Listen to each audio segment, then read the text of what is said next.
சுழலும் கோள்கள் அவன் சொல் கேட்கும். அவனை தொழுதால் போதும் நல்லதே நடக்கும். ஆனை முகனை தொழுதால் நவக்கிரகங்களும் மகிழும். நல்லதே நடக்கும், நல்லதே நடக்கும்.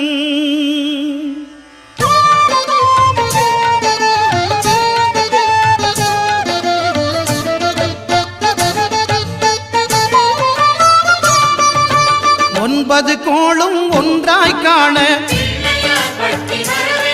அங்கு கற்பகம் என்னும் கடவுளின் மெய்யில்.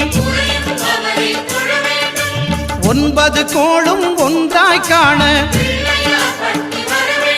அங்கு கற்பகம் என்னும் கடவுளின் மெய்யில். சூரியன்